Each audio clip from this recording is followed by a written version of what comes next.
저는 또 이제 하나 궁금해지는 게 네. 이게 사실 한 서너 달 전쯤 그때 네. 미국채 10년물 금리가 뭐 1.5, 1.6, 1.7까지 넘었었잖아요. 1.7 넘었었죠. 근데 예. 지금에 와서 생각해 보면 과거니까 네. 그 시기는 앞으로 테이퍼링을 하더라도 테이퍼링 시점과 더 멀었을 시점이고 네. 근데 지금은 한 1.4대까지도 떨어지고 한 1.5 정도 왔다 갔다 하지 네. 않습니까? 미국채 10년물 네. 금리가. 근데 지금은 어떻게 보면 그 당시보다 과거보다는 테이퍼링 시점과 더 가까워진 시점인데 네. 뭐 물론 그렇게 1차원적으로 네. 생각하면 안 되겠습니다만 왜 그때는 시장이 더 깜놀을 했고 네. 왜 지금은 더 차분해졌을까?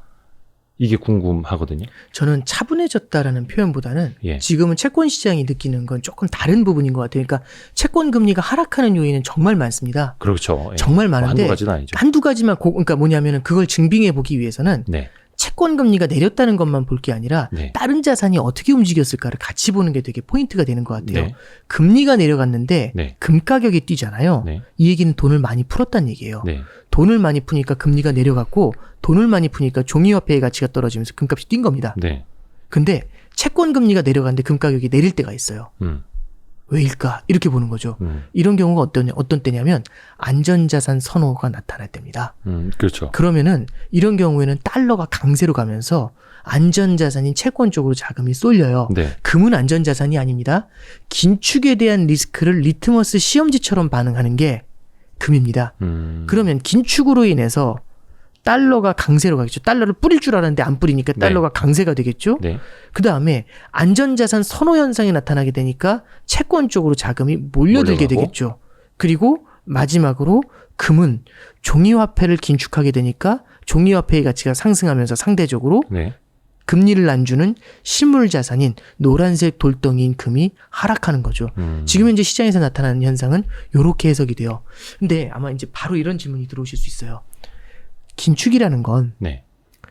시장에 있는 돈을 갖다 빨아들이는 건데 네. 그럼 금리가 올라가야 되는 거 아닌가? 그렇잖아요. 돈의 값이 금리잖아요. 네. 네. 네. 그러면 공급을 늘리게 되면 돈의 공급을 늘리면 돈값인 금리가 내려가겠죠. 네. 근데 만약에 돈의 공급을 줄이면 줄이면 금리가 그렇죠. 돈의 값이 올라가야 그렇게 되고 뛰어야죠. 채권 가격도 네. 올라간다고 우리가 떨어지는 일반적으로 생각하는데 그렇죠. 이제 그럼 채권 가격이 금리가 뛰면서 채권이 망가져야 되는데 근데 이상하죠. 테이퍼링을 하고 긴축에 대한 얘기가 나왔는데 왜 금리가 내릴까? 여기서 중요한 건 뭐냐면 금리가 오르는 것도 있고 금리가 내리는 것도 있어요. 오르면서 내려요. 자산마다. 이게 그러면 금리가 오르면서 내린다면 미쳤다는 생각이 들 수 있어요. 무슨 소리야 이러는데 네. 단기 금리는 오르고 장기 금리는 내리고 있어요. 예. 이걸 우리가 봐야 되는데요. 이렇게 설명을 좀 드릴게요. 금리에는 여러 가지 금리가 있습니다. 그러니까 단기 금리랑 장기 금리랑 그렇습니다. 좀 달리 움직이고 있다. 그렇게 움직이고 현재. 있죠. 예. 자 예. 보시면 중앙은행은 기준금리라는 걸 컨트롤합니다. 네. 중앙은행이 컨트롤하는 기준금리는 초단기 금리예요. 예. 하루짜리 금리거든요. 그렇죠. 그러면 이렇게 팔을 갖다 딱 펴놓고서 요게 하루짜리 금리, 한 달짜리 금리, 1년짜리 금리, 10년짜리 금리라고 해볼게요. 네. 네. 네. 하루짜리보다는 한 달짜리가 금리가 좀 높고 네. 한 달짜리보다는 1년짜리가 1년짜리. 높고 1년짜리보다는 10년이 높으니까 보통 금리가 하루, 1개월, 10년 이렇게 되면 보통 이런 그렇죠. 식으로 금리가 살짝 올라가요. 네네네. 이런 거 어려운 말로 금리 커브라고 합니다. 네. 중앙은행의 일드 역할은 요 끝을 잡고 들었다 놨다 하면서 금리 전체를 조절하려고 해요. 네. 제주가 좋은 중앙은행은 그러니까 제 앞에 줄넘기 줄이 하나 길게 있다고 해볼게요. 네. 자, 저는 줄넘기 줄의 끝을 잡고서요. 저 뒤가 20년, 30년짜리예요. 네네네. 들어 올려가지고 저 끝까지 들어 올려야 돼요. 가능할까요? 확 들면 안 들어 올려. 저기 가만히 있겠죠. 되지도 않고 부작용도 예. 크고. 그죠. 근데 정말 기술이 좋으면 확 들어 올리면 들어 올릴 수 있나 봐요. 네네네. 중앙은행이 정말 파괴력이 있잖아요. 네. 이거 들어 올릴 때 저 끝까지 올라와요. 근데 힘이 있을 때. 시장이 중앙은행을 우습게 보잖아요. 다르게 움직여요. 반대로. 그러면 이런 케이스입니다. 중앙은행이 확 들잖아요. 금리를 확 들어 올리게 되면은 이럴 때는 여기서 제가 줄넘기 줄을 확 들면 단기 영역은 금리가 확 올라오겠죠. 네. 근데 오히려 장기 영역은 금리가 내려가고. 내려갈 수도 있겠죠. 네. 자, 그래서 이거는 물리적인 얘기긴 합니다만 예. 중앙은행은 초단기 금리를 올리고 내립니다. 네. 중앙은행이 초단기 금리를 올리고 내리면 단기 금리는 거기에 바로 반응을 해요. 네. 그래서 그렇죠. 긴축을 한다라고 하면 손으로 잡고 있으니까. 단기 금리는 올라갑니다. 근데 문제는 뭐냐면 이 긴축으로 인해서 경기가 지금 안 좋아질 수 나아지고 있으니. 있는 경기가 혹시 중장기적으로 타격을 받게 된다고 하면 네. 중장기 금리는 주저앉아 버릴 수 있어요. 네. 그래서 저는 지금 현재는 이 긴축으로 인해서 지금의 성장세나 아니면 물가 상승세가 약간의 생각보다 약간의 훼손을 입지 않는가. 이거를 시장이 채권 시장이 반영을 하고 있다. 뭐 요 정도로 일단은 좀 해석을 해보고 있고 그럼 그것만으로는 바라보기 어렵기 때문에 옆을 봤더니 달러가 강세고 네. 금이 약세인 거죠. 이 두 가지를 바라보면 이거는 긴축이라는 레토릭이 시장이 먹히기 시작했다. 왜냐면 그전에는 무시를 하고 있었거든요. 긴축이라는 레토릭이 시장에 먹히기 시작했다. 요걸 우리는 이제 한번 생각해 볼 수가 있는 것 같습니다. 그러니까 정말 머지않아 긴축할 수도 있겠다라는 게 이제 시장에 다가오긴 하는데 네, 그렇죠. 실제로 그러면 그로 인해서 생각된 대로 경기 회복이 되지도 않을 수도 있겠다라는 걸 또 시장이 반대로 페드에다가 경고를 주는 셈일 수도 있겠고. 예, 그러니까 이제 경기 민감주가 그러면 조금 더 흔들릴 수 있겠죠. 네. 그럼 금리가 주저앉아 있으니까 성장이 희소성이 있을 것 같으니까 그러면 성장주가 다시 한번 사이클을 받을 수도 그렇죠. 있죠. 그러니까 그래서 이제 최근에 나타난 현상들은 지난주 목요일 날 FOMC가 끝난 이후의 시장 움직임은 전형적으로, 그러니까 오늘 새벽 제외하면은 전형적으로 긴축에 대한 레토릭을 반영한 거고요. 네. 오늘 새벽에는 너무 갔나라고 하면서 돌아서요. 그래서 어떻게 되냐면 성장주보다 가치주들이 좀 많이 올랐고 경기 민감주가 많이 올랐고 그 다음에 단기 금리가 내리고 장기 금리가 뛰었어요. 네. 금 가격이 뛰고 달러가 내렸어요. 그러니까 오늘은 긴축을 너무 많이 생각했나라고 해가지고 되돌린 정도가 되는 거죠. 지금 시장도 그렇게 똑똑하진 않아요. 기가 막히게 미래를 반영하진 않거든요. 네네네. 결국에는 그래서 긴축에 대해서 크게 반응했다가 너무 왔나 해서 이 과정을 지금 반복하고 있는 거죠. 네. 그렇게 반복을 하면서 균형점을 찾겠죠. 또 우상향을 또 하고 있고 주식시장 입장에서 보면은 네. 그 점도표에도 이제 큰 변화가 있었다는 말이죠. 네. 그 22년 말 금리 인상 가능성 보는 연준위원이 4명에서 7명으로 늘었죠. 예, 4명에서 네. 7명으로. 네. 23년에도 거의 2번 이상 올릴 거다라는 가능성이 지금 제일 크게 힘을 네. 받고 있고 그 가능성에서는 어떻게 보시는지가 좀 궁금하고 네. 그런데 또 앞에서 제임스 블러드 세인트루이스 연은 총재는 굉장히 매파적인 발언을 했고 점도표도 굉장히 세게 움직였는데 그렇게 점을 찍어놓고 정작 파월 의장은 점도표 그렇게 크게 과잉 의미를 두면서 해석할 필요는 없다. 또 이렇게 또 워워했어요. 네. 이게 뭡니까? 이거 어느 장단에다 춤을 춰야 되는데? 걱정이 되신 거죠. 걱정이 많이 되셨겠죠. 여기에 너무 시장이 크게 휘둘릴까봐. 레토릭이 너무 세게 먹힐까봐. 적당히 먹혀야 되는데 그것도 겁난 거죠. 그러니까 저는 되게 그냥 제가 만약에 기자였으면 네. 거기서 물어봐. 그럼 점도표 왜 하시냐고. 의미 없는 그럴 걸 왜 하시? 그럴 거 왜 하시냐고. 이거 물어보고 싶어요. 그러니까 그렇잖아요. 스스로 그거의 의미를 갖다가 부여하지 않으려고 노력을 하시잖아요. 네. 그럼 왜 그러냐면 너무 여기에 시장이 겁을 먹을까 봐요. 하나 참고로 말씀드리면 누구는 겁을 주려고 하고 누구는 또 너무 겁먹지 마 이러고 있고. 그러니까 한 명은 갈구고 한 명은 달래줘야죠. 근데 이게 네. 이게 참 저도 하나 얘기를 해드리면 네. 점도표에 처음 놀랬던 건 저는 진짜 놀랬던 게 언제였냐면 15년도 12월 달에 놀랐어요. 2015년도 금리를 12월. 올리고 있을 때. 예, 금리를 예. 처음으로 인상했습니다. 네. 금융위기 이후에 예. 처음으로 금리를 인상하면서 점도표에서는 16년도에 기준금리를 4번 인상한다 이 얘기를 했고요. 네. 17년도에 기준금리 4번 인상, 18년도에 기준금리 2번 더 인상. 그래서 기준금리 목표가 3.5%까지 올라갈 것 같아. 네. 이렇게 이제 얘기를 한 게 그때 당시 점도표예요. 예. 그래서 엄청난 거죠. 예, 3.5%까지 기준금리가 올라가면 미국 금리가 3.5가 넘어요. 네. 그럼 우리나라 금리는 4%가 넘겠죠. 네. 그럼 4%가 넘으면 와 이거 가계부채 문제 커질 수 있네. 주택시장이 무너질 수 있네. 그래서 그 점도표 하나에 굉장히 많은 스토리들이 부동산 관련 스토리들도 막 다 얽혀서 나오고 그랬었어요. 네네네. 근데 이제 그건 중요한 게 아니고 그래서 2016년도에 4번 인상한다고 했잖아요. 네. 실제 한 번 했어요. 16년도 12월에. 16년도 12월에 한 번 한 건 제가 봤을 땐 자존심이에요. 4번 인상한다고 했는데 한 번도 못하면 이건 너무하잖아요. 점도편 찍어놨으니까. 그러니까 이제 그 사이에도 몇 번 변했을 거 아니에요. 점도표는 네. 어디까지나 미래를 예측하는 사람들이 아니에요. 연준은 미래를 정확하게 예측할 수가 없어요. 상황이 바뀔 수 있죠. 현재 상황을 가지고 그렇죠. 그냥 찍는 거고. 자, 그러면 어떤 게 바뀌었냐면 16년도 1, 2월에 네. 중국 경제가 무너지기 시작을 해요. 아. 중국 위기가 터져요. 그다음에 16년도 6월에 브렉시트가 터져요. 네네네. 그러면 새로운 사건이 바로 벌어졌잖아요. 네네네. 기준금리 인상할 수가 없어요. 그렇죠. 예. 그러면 여기서 이제 얘기가 나오는 거죠. 시간이 흘러가면서 시장의 반응을 봐야 돼요. 네. 자, 한번 봅니다. 이 방에 10명이 있어요. 예. 다 열사병 환자들입니다. 음. 너무 뒤었어요. 그래서 에어컨 엄청 세게 틀고서 이제 간신히 살아날 것 같고 드디어 이제 10명 표정이 적어도 저는 진짜 괜찮아요. 이제 에어컨 꺼도 될 것 네네네. 같아요. 좀 추워요. 이러다 감기 걸릴 것 같아요. 그래서 이제 기자님한테 물어보는 거죠. 대표님한테 물어보는 거죠. 혹시 네. 에어컨 끄면 어떨까? 이렇게 여쭤봤어요. 그랬더니 저도 괜찮아요.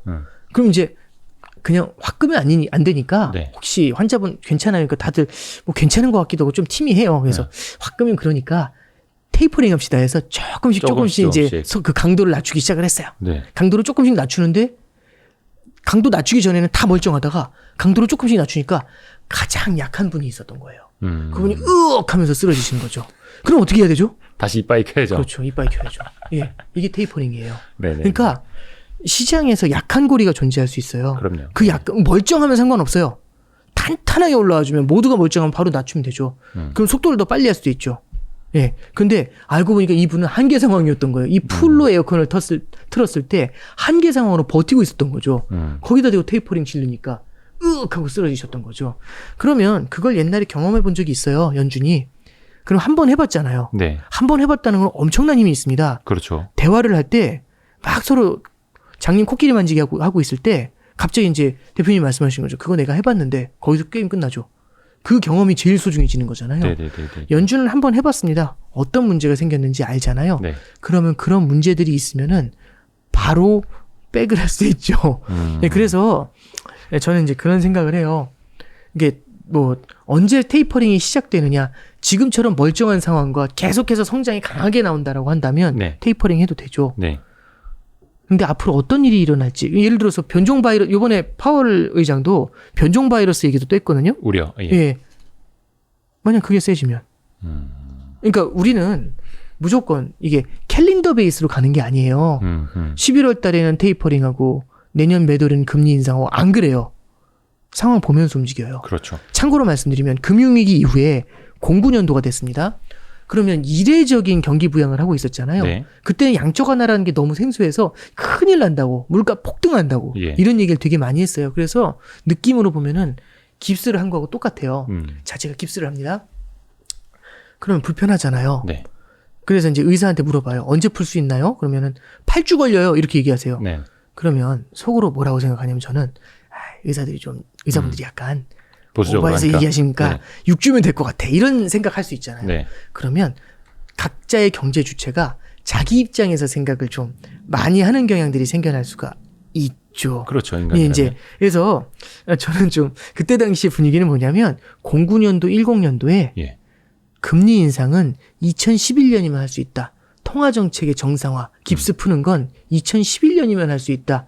2011년에 2번 인상 예상하고 있었어요. 네. 그러면서 얘기한 게 뭐냐면 2011년은 금융위기 3년 후다. 이런 얘기 했었죠. 뭔가 의미가 있어 보이잖아요. 08년도니까. 굉장히 오래 시간을 준 거다. 네. 그런데 11년도에 못하죠. 언제 했냐면 15년도 12월에 해요. 2011년에 그 유럽발 재정위기 네. 터지고 막 이랬으니까. 네. 그 안에 우여곡절이 엄청나게 많았죠. 네. 그래서 양적 완화 오히려 3차까지 가죠. 그래서 근데 저는 좀 말씀드리고 싶은 게 너무 확정적으로 생각하시는 경향들이 강해지는 것 같아요. 이거면 무조건 언제 뭐 하고 이렇게 이제 드라마가 아니라 무슨 공식처럼 얘기가 되게 많이 되는데 네. 전부 데이터 디펜던시입니다. 데이터가 확 꺾일 수도 있어요. 네. 그렇죠. 예, 이런 것들은 우리가 계속해서 좀 모니터링 해봐야 되는 그런 케이스라고 생각합니다. 그렇죠. 뭐 연준의 정책도 그렇고 모든 일들이 다 그 상황과 전제에 따라서 다 달라지는 거긴 한데 네, 그렇습니다. 우리는 항상 현재를 기준으로 우리도 이제 예측을 해서 그 네. 미래에 또 먼저 가 있고 싶어 하니까 네네. 더더욱이 그런 현상들이 생겨나는 것 같아요. 네. 네. 어쩔 수 없는 것 같고 이게 사실은 거의 또 시장 참여자들, 투자자들이 많이 보시는 거다 보니까 네. 현재 내 기준에서 해석을 하고 싶어 하고 그게 계속 반복되는 그렇죠. 거고 네, 어쩔 수 없는 것 같습니다. 네, 그렇습니다. 그러면 이게 전제가 어떻게 달라지는지 이 최근 부의 시나리오인데 우리는 어떤 뭐라 해야 되나 시장의 시나리오 아하. 좀 여러 가지를 봐야 되잖아요. 네. 그러니까 저는 지금 기억이 나는 게 그때 2월에 주식 초등학교 나오셨을 때도 뭐 한 3월, 4월, 5월 이때까지는 물가 상승률 나오더라도 기저효과 때문에 인플레이션이 굉장히 크게 보일 거다. 네. 그런 말씀해 주셨던 게 네네. 이제 기억이 나고 그 이후에는 또 역기저효과에 의해서 상대적으로 인플레이션이 네. 완만해질 수도 있다. 네, 라는 말씀을 해 주셨거든요. 네. 그거는 지금도 유효한가요? 네, 그렇게 보고 있고요. 근데 네. 이제 시기가 뭐 이제 그 가장 기저효과가 뚜렷하게 이제 사라지는 때가 작년도 8, 9월 정도 되면은 네. 국제유가가 어느 정도 뛰어 올라와 있어요. 네. 그러면서 기저효과가 좀 소멸이 좀 많이 될 것 같고요. 그리고 또 하나는 지금은 기저효과 플러스 공급망의 스퀴즈가 같이 겹쳐 있습니다. 네. 공급망의 스퀴즈가 겹칠 때는 이런 느낌이 있어요. 예를 들어서 제가 제품을 생산하는 업자입니다. 제가 예를 들어 학용품 세트가 대박이 날 것 같아요. 네. 그래서 학용품 세트가 대박이 나는데 학용품 세트에는 이 펜이 들어가야 됩니다. 네. 요 펜이. 근데 이 펜이 품귀예요. 없어. 공급망이 네. 스퀴즈예요. 예. 근데 조금씩 이제 생산이 돼서 나오기 시작을 해요. 네. 근데 갑자기 저희 공장에서 얘기하는 거죠. 이번에 생산됐는데 건영이 너랑 친하니까 내가 넘기는데 대신에 6개월치 미리 살래? 아니면 딴 데 줄게. 이렇게 얘기하는 거죠. 어떻게 할까요, 저는? 6개월치 미리 살래? 지금 사야지. 공급 스퀴즈 겪었잖아요. 네, 사야지. 당장 필요한 게 아니라 6개월 후에 예비 수요까지 한꺼번에 땡겨오는 거죠. 가수요까지 다. 미리 사야죠. 그래서 수요만 있는 게 아니라 가수요가 붙어요. 그렇죠. 가수요가 붙으면 거기 또 뭐가 붙냐면 투기 수요가 붙어요. 그렇죠. 그렇죠. 왜냐하면 오버슈팅 되고. 그렇죠. 이걸로 한번 큰 먹 보려는. 그러면 옛날에 오버슈팅이 나타났어요. 마스크처럼. 예, 작년에 마스크하고 똑같죠. 예, 그러면 이런 케이스에는 이런 자산들의 가격 상승세가 조금은 더 이어질 수 있어요. 그래서 연준에서도 비슷한 얘기를 합니다. 연준에서도 이제 그 여름이 지났을 때 3분기 말에서 4분기 초 정도 됐을 때 그때부터는 물가가 have decreased라는 표현을 써요. have 네. decreased. 그러니까 예. 현재 완료죠. 예. 그러니까 하락하기 시작할 것이다. 네. 라는 표현을 써요. 그래서 그때부터는 물가가 하락하기가 아니라 물가 상승세가 조금 이제 수그러들기 시작할 네, 것이고 네, 네. 내년 정도 되면은 이제 빠르게 줄어들 것이다. 이제 이런 얘기를 하는데 저는 이제 그 정도 이제 어널리시스에는 상당히 좀 공감을 좀 하고 있습니다. 다만 최근에 이제 옐런 재무장관이 그 얘기를 해요. 물가가 어쩌면 올해 연말까지도 높을 수 있어. 이 얘기를 하고 있죠. 그러게 그런 말씀하셔가지고. 예, 공급망의 스퀴즈가 빠르게 안 풀렸을 땐 그럴 수 있죠. 네네네. 예, 그런데 뭐 그런 가능성을 열어놓더라도 일시적이 얼마냐에 대한 해석의 차이가 있는 거지 지금의 물가 상승세가 지속 가능한 것처럼 보이지는 않습니다. 그 의견은 그래서 아직도 그대로 유효하다라고 보시면 될 것 같습니다. 그러니까 그 역시도 3, 4분기에는 좀 물가 상승세가 좀 완만해질 것이다라고 보는 것도 지금 한 6월 이 시점에서 이렇게 봤을 때 네, 그게 그렇다는 거고. 네. 중요한 건 항상 다 가봐야 안다 이거네요. 그 어쩔 수가 없죠. 왜냐하면 워낙에 많은 변수들이 존재하니까요. 그죠? 예.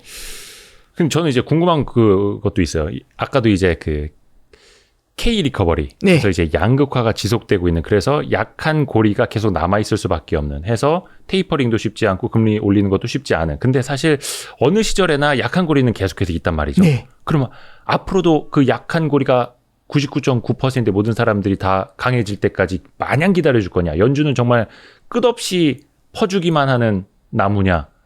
예. 예. 이걸 또 생각을 해봐야 되잖아요. 네. 단순히 이제 금리만 놓고 볼 수도 없는 거고. 그러니까 저는 되게 좀 핵심적인 질문을 좀 해주신 것 같고 네. 연준도 그 고민을 하게 될 거예요. 네. 연준이 1차 양적 완화를 09년 3월부터 2010년 4월까지 했거든요. 네. 그 다음에 양적 완화 끝났어요. 네. 테이퍼링이 없고 그냥 끝났어요. 네. 주다가 끝 음. 이거였거든요. 네. 그랬더니 2010년 5월에 그리스가 누웠어요. 그래서 그때는 이제 금리를 올렸던 거는 아니고 네, 양적 완화 이제 양적 완화를 줄인 거죠. 없앤 자산 거죠. 매입하는 것만 이제 멈춘 매입만 거죠. 멈춘 거죠. 예. 그 다음에 안 되니까 2010년 11월에 2차 양적 완화가 시작이 돼요. QE2. 예. 그때 뭐 10 QE1, 예. QE2, QE3 이런 말들이 막 11년 만들었었죠. 6월까지 했어요. 예. 그 다음에 끝! 이렇게 했거든요. 네. 그랬더니 11년도 8월에 유럽 전체가 누웠어요. 피그스. 그래서 예. 12년도 9월에 3차 양적 완화를 해요. 예. 근데 이번엔 배웠죠. 뭘 배웠냐면 끝! 하면 안 되겠구나. 라고 해서 13년도 5월에 줄여야 되니까 뭐라고 하냐면 조금씩 줄일게. 끝! 이게 아니라 네. 조금씩 줄일게. 테이퍼 하면서 줄일게. 네. 이렇게 얘기하거든요. 네네네. 테이퍼링은 무서운 단어가 아니라 끝! 이거보다 훨씬 좋은 단어예요. 그렇죠. 예. 예. 그래서 이제 그때 당시에 테이퍼링이라는 단어가 이제 시장에서는 회자가 됐었던 겁니다. 네. 근데 이제 테이퍼링이라는 단어가 이제 그때 회자가 됐잖아요. 근데 네네네. 1차, 2차 양적 완화를 딱 끊었을 때 네. 미국이 흔들렸거든요. 네네네네. 미국 경제부터 시작, 전 세계 경제가 흔들렸거든요. 그렇죠. 자, 3차 양적 완화를 끝내는 조금씩 줄이는 테이퍼링을 딱 선언하니까 네. 미국은 많이 안 빠졌어요. 그때 S&P 500은 네. 많이 안 빠졌어요. 주가가 예. 생각보다. 예. 어디가 많이 빠졌냐면 신흥국. 예, 신흥국이 다 죽었어요. 그렇죠. 신흥국이 죽어났어요. 그러니까 뭐냐면 여기서부터 이제 포인트가 뭐냐면 국제적으로도 약한 고리. 예. 신흥국이 흔들려 버리면 네. 미국도 테이퍼링을 이어갈 방법이 없어요. 그러니까 혹자는 이런 얘기 하세요. 신흥국은 죽어도 되는 거 아니냐. 아니에요. 왜냐하면 첫째는 지금은 전 세계의 대차 대조표가 다 맞물려 있어요. 미국 투자자들의 대차 대조표에 중국이 없을까요? 미국 은행들의 대차 대조표에 중국 자산이 없을까요? 당연히 있겠죠. 그렇죠. 이머징 자산 있죠. 유럽 자산 있죠. 당연히 있죠. 예. 그런 자산들 다 없앤다? 이거는 그래서 사실 19년도에 미국이 금리를 인하한 이유는요. 미국 경제가 나쁘지 않았는데도 네. 중국이나 유럽의 경제가 둔화되는 역풍이 두려워서 금리를 인하한다는 표현을 명확하게 써요. 네. 파월 의장이 그때 당시에. 자, 그래서 그때 당시에 이머징 국가들이 흔들리게 되면서 네. 테이퍼링을 조금 늦췄던 바가 있어요. 그다음에 2015년도에도 9월 달에는 원래 금리 인상해야 되는데 이머징 국가가 너무 어려워 보여가지고 금리 인상을 15년 12월로 늦춘 적이 있어요. 16년도에 4번 금리를 올려야 되는데 이머징 시장이 너무 힘들어해가지고 한 번밖에 못 올린 적이 있어요. 19년도에 원래는 금리 인하 안 해도 되는데 이머징 시장이 너무 힘들어해가지고요. 3번 인하를 한 적이 있어요. 네. 그러면 우리는 뭐가 문제인지 알았죠. 저도 아는데 연준이 당연히 알겠죠. 네. 그러면 지금 제일 큰 문제는 테이퍼링을 했었을 때 과연 그럼 어떤 문제가 생길 수 있을까라는 걸 보는 거죠. 예. 그러면 이제 혹자는 이렇게 얘기합니다. 테이퍼링을 하면 신흥국이 흔들렸으니까 이번에도 신흥국이 흔들릴 거야. 이게 첫 번째 로직입니다. 거의 다들 그렇게 생각을 예. 하죠. 두 번째 로직은요. 테이퍼링을 하면 신흥국이 흔들린다는 걸 알기 때문에 무언가 대비를 할 거야. 어느 게 맞을까요? 2차원적 사고 정도는 하겠죠, 연준. 그러니까 아마 제 생각에는 예. 어느 정도까지 할지 모르지만 대비할 것 같아요. 예. 근데 대비하는 얘기가 언제 나오냐면은 G20에서 아마 이 얘기가 나오고 있는 것 같거든요. 요번에 G7 정상회담이 끝났을 때 어떤 얘기가 나왔냐면은 SDR을 신흥국에 공급해야 된다는 얘기를 해요. SDR이 뭔지 너무 복잡하게 생각할 거 없고요. 네. 이건 뭐냐면 IMF에서 뭘 주는 거냐면 각 신흥국에다 뭘 주냐면은 원하는 통화로 인출을 할 수 있는 돈을 빌릴 수 있는 권리를 주는 거예요. 인출권. 예. 그러면 뭘로 원하는 통화는 뭐냐? 당연히 달러겠죠. 필요할 때 달러로 돈을 인출할 수 있는 권리를 주는 거죠. 그래서 약 1,000억 달러 조금 넘는 금액을 네. 신흥국에 배분을 해줘야 된다라는 얘기를 G7에서 합의를 해요. 그리고 이 얘기가 G20에 가서 좀 더 얘기가 될 것이다. 이런 얘기를 합니다. 그러면 갑자기 이 타이밍에 생뚱맞게 왜 갑자기 SDR을 증액을 할까? 이 생각이 드는 거죠. 네. 저는 신흥국들한테 그런 이제 지원을 해주는 게 굉장히 크다라고 생각을 해요. 어느 정도는 금융 안정망을 미리 확보를 해주려는 게 아닌가라는 생각을 좀 하고 있습니다. 그러니까 결국에는 연준도 그리고 이제 미국 자체에서도 미국 재무부에서도 일정 수준 다른 국가들과의 공조 체제를 유지하는 데 네. 공감하는 것 같습니다.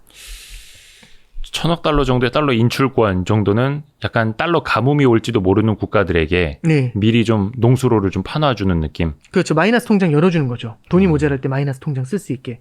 그냥 통화 스왑하고 좀 비슷한 거라고 네네네네. 생각하시면 될 것 같아요. 그 정도로 해서 일단은 네. 좀 퇴로를 열어주고 네네. 나중에 테이퍼링을 하더라도 신흥국의 네네. 충격을 좀 최소화하려는 네.